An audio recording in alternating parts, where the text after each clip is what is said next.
Se você já leu ou assistiu Berserk, sabe que existe um antes e um depois de conhecer o personagem Grift. Grift é uma força da natureza, um personagem que divide opiniões, gera debates acalorados e acima de tudo ele fascina. A genialidade de Kentaro Miyamura foi criar um antagonista que por muito tempo foi o protagonista da própria história. Quando olhamos para o Grift, vemos a personificação da ambição humana levada até as últimas consequências. No vídeo de hoje vamos mergulhar fundo na psique, nos arquétipos e na trajetória de Grift. Vamos desconstruir o mito do Salvador e entender toda a história por trás desse personagem que fascina até hoje. Pega um café, senta aí, porque a jornada vai ser um pouco densa. Primeiro de tudo, pra gente conseguir entender o personagem Grift, a gente precisa voltar ao começo da trama. Não ao líder carismático do Falcão Branco, mas para um garoto pobre que olhava para o castelo no alto da colina. Grift nasceu sem nada, nas ruas sujas de uma cidade qualquer. Enquanto as outras crianças brincavam com lixo e aceitavam sua realidade, ele olhava para cima. Aquele castelo não era apenas uma construção de pedra. Era um símbolo, representava poder, controle e, principalmente, a recusa em ser apenas mais uma engrenagem na máquina do mundo. Griffith decidiu cedo que não seria governado pelas regras dos homens comuns. Ele seria a exceção, ele seria aquele que dita as regras. Essa ambição desmedida é o núcleo do personagem Griffith. Diferente de Guts, que no início lutava apenas para sobreviver o dia de hoje, Griffith sempre lutou pelo amanhã. Ele tinha um sonho, e esse objetivo era absoluto. Tudo e todos ao seu redor eram ferramentas para alcançar esse objetivo. Quando conhecemos Griffith na Era de Ouro, ele parece perfeito. Tem uma beleza andrógena, é bem inteligente e é um estrategista nato. Ele exala uma aura quase divina. As pessoas não apenas o seguem, elas veneram Griffith. Mas essa perfeição é uma armadura. Griffith construiu uma persona meticulosa. Ele sabe exatamente o que dizer e como agir, para extrair o máximo de cada pessoa. Ele entende as fraquezas humanas e as usa a seu favor. Se, por exemplo, alguém precisa de um líder implacável, ele é esse líder. Se alguém precisa de um salvador gentil, ele é esse salvador gentil. No entanto, essa máscara tem um custo. Griffith sempre se isola no topo. Ele não tem amigos, apenas seguidores. E ele diz isso para a princesa Charlotte. Para ele, um amigo é alguém que não se apoia no sonho dos outros, mas que tem seu próprio sonho e luta por ele, mesmo que isso signifique enfrentar o próprio Griffith. Um amigo deve ser seu igual. E é aí que vai entrar o Guts. Guts é a antítese de Griffith. Enquanto Griffith é a luz, a estratégia e a ambição celestial, Guts é a escuridão, a força bruta e a sobrevivência terrena. Guts não tem um grande sonho. Ele vive o momento balançando uma espada gigante, porque é a única coisa que ele realmente sabe fazer. Guts é a única pessoa que Griffith não consegue controlar totalmente. Desde o primeiro duelo, onde Griffith compra Guts, fica claro que a dinâmica entre eles é diferente. Guts não venera Griffith como os outros. Ele o respeita, mas o enxerga como um homem, não como um deus. Para Griffith, Guts se torna uma obsessão. Ele é a ferramenta mais afiada do seu bando, mas também é a única pessoa que faz Griffith esquecer de seu sonho. Quando Guts está em perigo, Griffith age de forma irracional, arriscando a própria vida para salvá-lo. Isso quebra a regra de ouro de Griffith: nunca colocar nada acima do seu sonho. A relação deles é complexa, tem admiração, tem dependência. Guts é a âncora que prende Griffith à sua humanidade, mas também é a força que eventualmente vai despedaçar a sanidade do Falcão. Uma coisa que a gente não pode esquecer de falar é que Griffith é um gênio militar. A Batalha de Doldrey é o exemplo mais claro disso. Midland estava travada em uma guerra centenária contra o Império Tudor, e ninguém conseguia tomar a fortaleza de Doldrey, considerada impenetrável. Griffith não apenas a tomou, mas a tomou com um bando do Falcão de tamanho muito inferior ao exército inimigo. A estratégia dele foi uma obra de arte. Ele entendeu que a força bruta não ia funcionar naquele caso, então ele usou o próprio terreno, a psicologia dos inimigos e a velocidade de reação de seus soldados, para criar uma armadilha quase que perfeita. O general Buscone, um dos guerreiros mais temidos de Tudor, foi derrotado por Guts enquanto Griffith conduzia a batalha com a precisão de maestro. Essa vitória foi que catapultou Griffith de mercenário a herói nacional. O rei de Midland, que antes olhava para ele com desconfiança, foi forçado a reconhecer seu valor. Griffith ganhou um título de nobreza e a promessa de um futuro dentro da corte real. Mas aqui está o ponto principal. Griffith nunca se contentou em ser apenas um general. Ele sempre quis o trono. Não o trono de um general ou de um duque, mas um trono de um verdadeiro rei. Ele estava disposto a usar qualquer meio para chegar nesse trono, incluindo a política, o assassinato e a sedução. Uma das perguntas mais debatidas entre os fãs de Berserk era se Griffith realmente se importava com os membros do bando do Falcão, ou eles eram apenas peças no seu tabuleiro. E a resposta que eu acredito que seja correta é as duas ao mesmo tempo. E é isso que torna o personagem tão fascinante. Griffith claramente se importa com seu bando. Ele vendeu o próprio corpo para garantir que eles tivessem recursos e não precisassem lutar batalhas desnecessárias. Ele ficava visivelmente abalado quando seus soldados morriam. Ele arriscou a vida para salvar Guts de Zod, uma criatura que claramente estava além das capacidades de qualquer humano. Mas ao mesmo tempo, ele nunca os considerou iguais. Ele dizia claramente que não via nenhum deles como seus amigos, porque um amigo precisa ser seu igual. alguém que também vivesse um próprio sonho e lutasse por ele. O bando do Falcão era composto de pessoas que haviam emprestado as suas almas. Eles eram devotos, mas não eram companheiros. Essa distinção é fundamental para entender o eclipse. Griffith os amava da forma que ele era capaz de amar, como um rei que ama seu povo, com paternalismo, com alguma genuína preocupação, mas sem nunca os colocar acima de seu objetivo maior. E quando chegou a hora de escolher entre o sonho e o bando, o sonho meu. A gente está falando de analisar a mente de Griffith, é impossível não esbarrar em conceitos da psicologia, especialmente a chamada tríade sombria da personalidade: narcisismo, maquiavelismo e psicopatia. Griffith não é o vilão de desenho animado que faz o mal pelo mal. Ele é um estudo de caso fascinante de como essas três características podem se manifestar em um líder carismático. O narcisismo de Griffith é evidente. É um narcisismo profundo, enraizado na crença absoluta de que ele é especial, de que está destinado a algo maior que o resto da humanidade. Ele olha para as pessoas de cima, como se fossem peças em um tabuleiro de xadrez. Ele precisa ser o centro do universo, e o bando do Falcão é o seu palco. E o maquiavelismo é a sua ferramenta de trabalho. Griffith é o mestre da manipulação. Ele sabe ler as pessoas, entender seus desejos e medos, e usar isso para moldá-las à sua vontade. Ele faz discursos inspiradores, mas no fundo, ele está calculando cada movimento. Ele não tem escrúpulos em sacrificar soldados, assassinar rivais políticos ou usar táticas sujas se isso o aproximar de seu castelo. Os fins sempre vão justificar os meios para Griffith. E a psicopatia? Bem, essa é uma das partes mais complexas, porque antes do eclipse, Griffith não era um psicopata completo. Ele ainda sente, ainda se importa, do jeito dele, com o bando, e principalmente com Guts. Mas ele tem traços sociopatas claros, uma empatia muito seletiva, uma capacidade assustadora de compartimentar a culpa e uma frieza calculista em situações de extrema pressão. Um dos momentos mais reveladores sobre a psique de Griffith acontece bem cedo na história, num flashback com a Casca. Griffith encontra o corpo de um menino soldado que morreu lutando pelo bando do Falcão. Ele fica visivelmente abalado. Para evitar que mais soldados morram em batalhas necessárias por falta de dinheiro, ele toma uma decisão drástica. Ele se prostitui para o Lord Gannon. Na manhã seguinte, vemos Griffith no rio, esfregando a própria pele até sangrar. Ele está em frangalhos emocionais. Quando Casca o confronta, ele tenta racionalizar a situação. Ele diz que fez as contas. Dormir com um velho nojento era menos arriscado do que lutar 10 batalhas. Ele tenta se convencer de que não sente remorso, de que os soldados morreram porque quiseram segui-lo. Mas o sangue nos braços dele conta outra história. Griffith sente o peso das mortes. Ele sabe que seu sonho está pavimentado com cadáveres. A forma como ele lida com essa culpa é distorcida. Ele decide que a única maneira de honrar os mortos é continuar avançando, custe o que custar. Se ele parar, e se ele desistir a qualquer momento, todas aquelas mortes vão ser em vão. O seu sonho se torna uma prisão, uma dívida impagável que ele tem com os mortos e consigo mesmo. Uma característica muito peculiar do personagem é como ele lida com a dor emocional. Ele é um mestre em esconder seus sentimentos, mantendo sempre aquela postura serena e inabalável. Mas quando a armadura emocional dele racha, a reação é quase sempre física e autodestrutiva. Sempre que Griffith se sente vulnerável ou perde o controle, ele se machuca ou toma decisões incrivelmente imprudentes. Vimos isso no rio, quando ele arranha os próprios braços. Vimos isso quando Guts decide ir embora. A partida de Guts é o gatilho que destrói a mente de Griffith. Guts é a única pessoa que ele considerava igual, a única pessoa que o fazia esquecer do sonho. Quando Guts o derrota no duelo na neve e vai embora, Griffith não perde apenas seu melhor amigo. Ele perde a sua âncora emocional. O ego dele é completamente estilhaçado. Ele, o homem perfeito que controla tudo, foi rejeitado. A reação de Griffith é imediatamente catastrófica. Ele vai até os aposentos da princesa Charlotte e dorme com ela. Não foi nenhum ato de amor ou mesmo luxúria. Foi um ato de desespero. Uma tentativa de reafirmar o próprio poder, de provar para si mesmo que ele estava no controle, que ele ainda podia ter o que quisesse. Foi um ato de autossabotagem, nascido da dor da rejeição. Essa única noite de fraqueza custa tudo a Griffith. Ele é descoberto, preso e submetido a um ano de torturas indescritíveis nas masmorras de Midland. O homem mais belo e orgulhoso do reino é reduzido a um pedaço de carne mutilada, sem tendões, sem línguas, sem esperanças. Durante esse ano no escuro, a mente de Griffith se fragmenta. A única coisa que o mantém vivo é o ódio e a obsessão por Guts.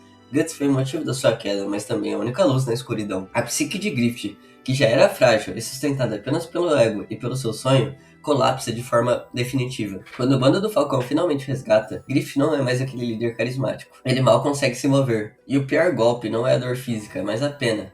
Ver Casca, que antes o idolatrava, olhando para ele com pena, e ver Guts, o homem que o quebrou, tentando salvá-lo, é a humilhação final. O ego de Griffith não suporta a realidade de ser um fardo. Ele tenta fugir, tenta até mesmo se matar, mas falha miseravelmente. É nesse momento de desespero absoluto, no fundo do poço da existência humana, que o berrelite carmesim volta para suas mãos e o eclipse finalmente começa. Antes da gente entrar no eclipse de fato, eu queria dar ênfase num dos aspectos mais brilhantes da escrita de Miyamura, que é como ele usa o corpo do Griffith como metáfora para seu estado emocional. Cada vez que Griffith sangra, cada vez que ele é fisicamente ferido, é porque algo dentro dele também está se despedaçando. A primeira vez que vemos Griffith sangrar voluntariamente é na cena do rio, quando ele arranha os próprios braços. A segunda é quando Guts o soca no rosto logo no início da história, o que choca todos os membros do bando, porque nunca sequer tinham visto o líder ser tocado. A terceira é quando ele é derrotado no duelo com Guts, antes da partida dele. A quarta é o início da tortura nas masmorras. E a última é quando ele tenta segurar Guts durante o eclipse, e o braço mutilado não aguenta o peso. Cada ferimento físico marca uma etapa da deterioração emocional de Griffith, e depois que ele se transforma em Fento, ele nunca mais sangra, porque para sangrar você precisa sentir, e o Fento não sente mais nada. Há uma cena reveladora durante o arco do eclipse, quando Ubik mostra a Griffith a sua própria Pisque. Em todas as visões, Griffith aparece como uma criança, não como o líder adulto e carismático que todos conhecem, mas como um menino de 10 anos correndo atrás de seu sonho. Essa imagem não é acidental. Griffith, apesar de toda sua inteligência e maturidade aparente, ele é emocionalmente uma criança. Ele cresceu sem pais, sem família e sem amigos. Desde cedo ele canalizou toda a sua energia para a construção de uma persona externa perfeita, mas ele negligenciou completamente o seu desenvolvimento emocional interno. O resultado é um adulto que, quando não consegue o que quer, reage como criança mimada. Quando Guts vai embora, Griffith não age como um líder maduro que aceita a decisão do seu melhor guerreiro. Ele age como uma criança que teve seu brinquedo favorito tirado. Ele desafia Guts para um duelo, tenta matá-lo e quando perde, vai direto para os aposentos da princesa Charlotte cometer um ato de autossabotação catastrófico. O arco do eclipse, visto por esse ângulo, é a birra mais destrutiva da história da ficção.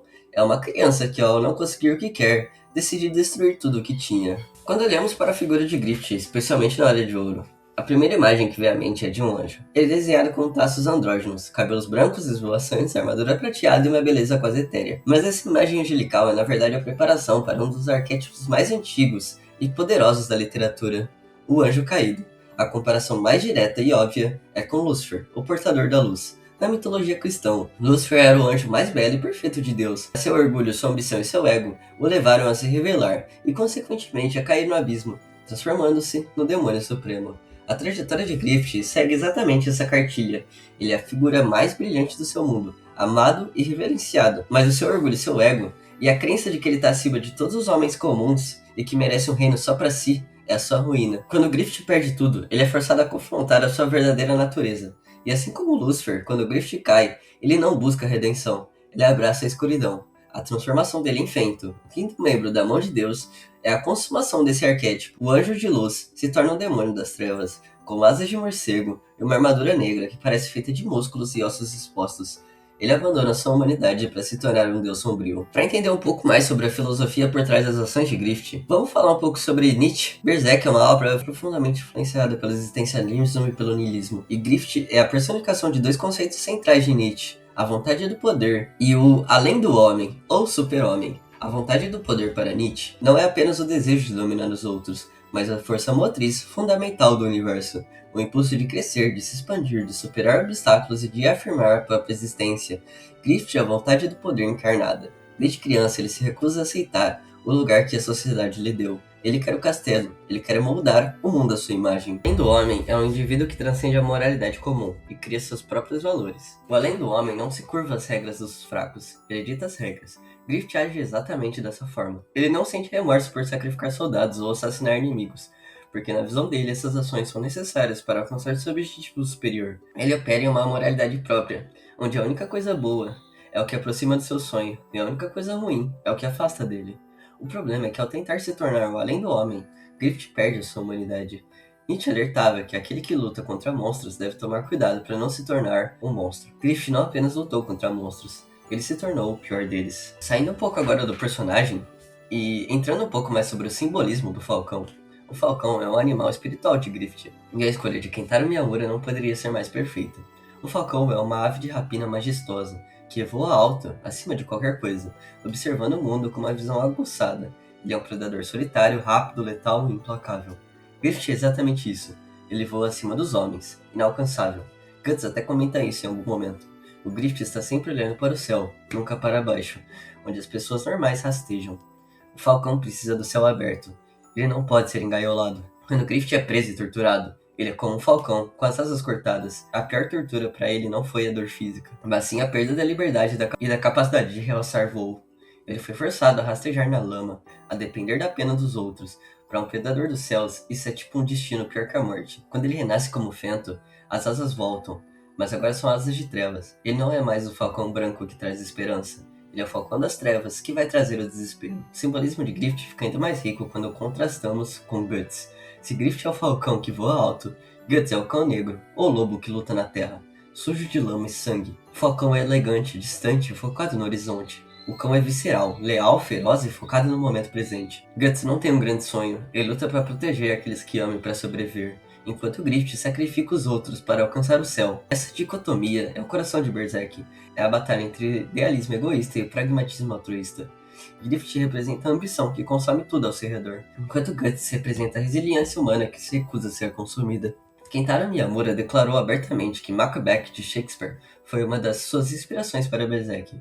E quando olhamos para Griffith, a conexão é imediata. Macbeth é um general corajoso e honrado que, movido pela sua ambição e pela manipulação de forças sobrenaturais, comete atos cada vez mais horríveis para manter o poder que conquistou. Ele mata o rei, mata os aliados e no final é consumido pela própria paranoia e culpa. Griffith segue um caminho parecido. Ele começa como um herói admirado, usa meios cada vez mais questionáveis para subir, e no final é consumido pela sua própria ambição. A diferença é que Griffith não sente culpa da mesma forma que Macbeth. Ele é mais frio, ele é mais calculista, mas os dois compartilham a mesma falha trágica, a incapacidade de acertar seus limites. O arquétipo do herói trágico desde Aristóteles é aquele que possui uma qualidade excepcional, que o leva à ruína. Para Macbeth é a ambição, para Édipo é o orgulho, para Griffith é a combinação de ambos. Uma ambição destemida alimentada por ego, que não aceita nenhum limite. Berserk é uma obra profunda, influenciada pelo simbolismo cristão, e Griffith é o centro dessa inversão. Ele é constantemente comparado a Cristo ao longo das histórias. Ele é belo, carismático, lidera um grupo de discípulos devotos, realiza feitos que parecem milagres e é chamado de Salvador. Mas Griffith é o anticristo perfeito. Enquanto Cristo se sacrificou pelos outros, Griffith sacrificou os outros por si mesmo. Enquanto Cristo pregava o amor e a compaixão, Griffith usou o amor e a compaixão das pessoas como ferramentas de manipulação. Enquanto Cristo desceu ao mundo para redimir a humanidade, Griffith desceu ao mundo após o eclipse para escravizá-la de forma velada. A cidade de Falconia, o reino que Griffith finalmente constrói após o eclipse, é a versão pervertida do paraíso. É um lugar de paz e prosperidade, mas é uma paz construída sobre mentiras, sobre a destruição do resto do mundo e sobre o sangue do bando do Falcão. É o paraíso de um deus falso. Depois de finalmente terminarmos nossas análises e influências que o personagem do Griffith tem, eu acho que a gente pode finalmente começar a falar sobre o eclipse. Se você leu ou assistiu Berserk, sabe que esse é um momento que divide a história. Para entender a magnitude do que acontece aqui, precisamos olhar para o estado de Griffith nos momentos que antecedem um pouco o evento. Eu já dei todo o contexto aqui, mas eu vou dá-lo de novo. O Griffith foi resgatado das masmorras, mas o que sobrou dele não era mais aquele falcão branco. Era uma casca vazia, sem tendões e sem língua, e usando uma máscara de ferro para esconder o rosto desfigurado. Ele não conseguia nem sequer falar ou segurar uma espada. Mal conseguia ficar de pé. Para um homem cujo ego e identidade estavam inteiramente atrelados à sua imagem de perfeição e poder, essa existência é um inferno pior do que a própria tortura. Isso só piora quando ele ouve a casca dizer que vai ficar com ele por pena. Ele vê Guts, o homem que o derrotou e o abandonou, sendo o herói que o salva. A pena é o sentimento mais destrutivo que alguém como Griffith poderia receber. Ele prefere o ódio, o medo, a inveja, qualquer coisa, menos a pena. Em um ato de desespero final, ele rouba uma carroça e foge, apenas para cair em um lago. Ele tenta se matar enfiando o pescoço em um galho afiado, mas até nisso ele falha. Ele é fraco demais até mesmo para morrer. Nesse momento de vulnerabilidade absoluta, quando ele percebe que nunca mais vai alcançar seu castelo, que o berrelite carmesim volta para ele, e o sangue de Griffith ativa o artefato. O eclipse começa, e o Griffith é transportado para a dimensão infernal, cercado por apóstolos e pelos 4 membros da God Hand. O que acontece a seguir é uma aula de manipulação psicológica. A mão de Deus não obriga Griffith a sacrificar o bando do Falcão. Eles o convencem de que essa é a única escolha lógica. O Bic, o membro responsável pela manipulação mental, leva Griffith a uma jornada pela sua própria psique. Ele mostra a Griffith o menino que ele era, o castelo que ele queria, e a montanha de cadáveres sobre o qual ele já caminhou para chegar até ali. O argumento da mão de Deus é cruelmente eficaz. Você sacrificou milhares de vidas pelo seu sonho. Se você parar agora, se você desistir porque sente pena desses poucos amigos, todas aquelas mortes anteriores teriam sido em vão. Você vai trair os mortos para poupar os vivos? Eles colocam Griffith contra a parede de sua própria filosofia. Para Griffith, seu sonho sempre foi absoluto. Ele sempre disse que não se importava com os meios. A mão de Deus apenas lhe oferece os meios finais. O sacrifício não é um ato de maldade pura e simples. Na mente distorcida de Griffith, é um ato de coerência. É a recusa em ser alguém hipócrita. Quando Griffith profere as palavras "eu sacrifico", ele não está apenas condenando o bando do Falcão à morte ou ao inferno. Ele está sacrificando a sua própria humanidade. A regra do sacrifício em Berserk é clara. Você só pode sacrificar aquilo que você mais ama. Aquilo que o prende à sua humanidade. O fato de o bando do Falcão ser aceito como sacrifício prova que Griffith realmente os amava. Eles não eram apenas peões. Eles eram a sua família, a sua âncora emocional. É exatamente por isso que eles precisam morrer. Para se tornar um deus, Griffith precisa cortar todos os laços que o fazem humano. O massacre que se segue após isso é indescritível. Os apóstolos devoram os membros do bando do Falcão em um a um. Judeu, Pippin, Corcus, todos morrem de forma brutal, com a marca do sacrifício sangrando em seus corpos. E Griffith assiste a tudo, de dentro do casulo, onde está sendo renascido. E o que emerge desse casulo não é mais o Griffith, é Fento, o quinto anjo da mão de Deus. Uma criatura demoníaca com armadura negra e asas de morcego, desprovido de qualquer empatia, remorso ou fraqueza humana. A primeira ação de Fento é o momento mais controverso e perturbador de toda a obra, a violação de Casca na frente de Guts. E por que ele faz isso? Não é por luxúria, é por poder, vingança e dominação. Antes do eclipse, Guts havia tirado tudo de Griffith. Guts o derrotou, o abandonou, indiretamente causou sua queda. Além disso, Guts havia conquistado o amor de Casca, a mulher que antes idolatrava Griffith. Ao violar Casca e forçar Guts a assistir, Fento está reafirmando sua supremacia. Ele está dizendo a Guts: você não é nada e eu sou um deus. É um ato de crueldade calculada, desenhado para quebrar Guts psicologicamente e punir Casca por ter transferido sua devoção. O olhar fixo de Fento para Guts durante o ato não deixa dúvidas. Aquilo não era sobre a Casca, era sobre Guts. Era a vingança final do seu ego ferido. O eclipse termina com a intervenção do Cavaleiro Caveira, que salva Guts e Casca, mas o estrago já está feito. O bando do Falcão já foi aniquilado, e a Casca perdeu toda a sua sanidade. Guts perdeu um olho e um braço, e sua paz, sendo amaldiçoado a ser caçado por demônios todas as noites. Griffith conseguiu o que queria. Ele ganhou o poder de um deus, e asas para voar novamente. Mas o preço foi sua alma. Fenta, a personificação do maquiavelismo levado ao extremo. O fim justificou os meios, mas os meios os transformaram em um monstro. Depois do eclipse, Griffith, agora Fento, passa um bom tempo agindo nos bastidores no mundo astral. Mas o sonho dele não era ser um demônio invisível. O sonho dele era ter um reino no mundo físico. E para isso ele precisa de um corpo de carne e osso. E aí que entra a cerimônia da encarnação, na Torre da Convicção, usando o ovo do mundo perfeito e o feto demoníaco de Casca e Guts. Griffith renasce no mundo físico. Ele volta com a mesma aparência angelical de antes, mas agora com o poder de um deus. A genialidade de Kentaro Miyamura aqui é como ele inverte os papéis tradicionais de herói e vilão aos olhos do mundo.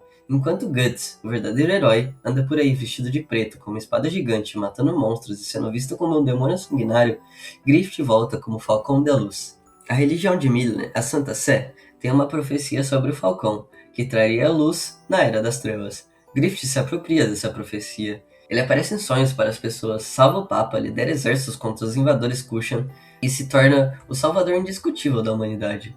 Para o povo de Vigilant, Griffith é o Messias. Para nós leitores, que sabemos o que ele fez no Eclipse, ele se parece mais com o Anticristo. O ápice da ambição de Griffith é a criação de Falconia, a capital do seu novo império. Depois de derrotar Ganesha e fundir o mundo físico com o mundo astral, a Terra se enche de criaturas mitológicas, dragões, trolls e monstros. O mundo se torna um lugar inabitável para humanos comuns. A única exceção é a Falconia, uma cidade perfeita, segura e próspera, onde humanos e apóstolos vivem em aparente harmonia. Griffith finalmente conseguiu seu castelo. Ele criou um paraíso na Terra. Mas qual foi o preço desse paraíso? Falconia é uma utopia artificial construída sobre a destruição do resto do mundo. Griffith criou o problema, a fusão dos mundos, para vender a solução, a Falconia. As pessoas que vivem lá não são livres. Elas são ovelhas cegas seguindo o pastor demoníaco. Elas adoram Griffith porque não têm mais escolha. Fora dos muros de Falconia só existe a morte. Isso nos leva de volta à filosofia de Maquiavel e Nietzsche.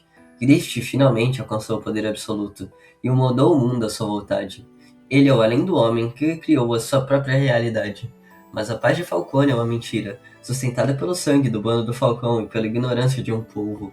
Apesar de todo o seu poder e da sua aparente falta de emoção como Fento, Griffith tem uma fraqueza crucial. O corpo que ele usa no mundo físico foi criado a partir do feto de Casca e Guts. Esse feto, que se manifesta como o Garoto da Lua, ainda tem sentimentos pelos pais. Em noites de lua cheia, o Garoto da Lua assume o controle do corpo de Griffith e vai atrás de Guts e Casca para protegê-los. Isso cria uma dinâmica fascinante. Griffith, o ser perfeito e inabalável, abriga dentro de si a essência do amor e da vulnerabilidade que ele tentou destruir no Eclipse. O filho de Guts e Casca é a única coisa que ainda conecta Griffith à humanidade, e a única força capaz de anular a sua vontade divina. É uma ironia poética, um homem que sacrificou tudo para se livrar dos laços humanos, agora está preso ao laço mais forte de todos, ao amor de um filho pelos pais. Uma das questões mais intrigantes do arco atual de Berserk, antes da morte de Miyamura, é o quanto de Griffith ainda existe dentro de Fento. Fento afirma ser livre de emoções e de qualquer ligação com o passado, mas os eventos contradizem isso. O Garoto da Lua, o feto demoníaco que habita o corpo de Griffith, age movido pelo seu amor pelos pais. Em noites de lua cheia, ele assume o controle e vai até eles. Griffith não consegue impedir isso, é a única coisa que ele não consegue controlar. Além disso, há momentos sutis em que Griffith parece reagir à presença de Guts de uma forma que vai além da diferença calculada.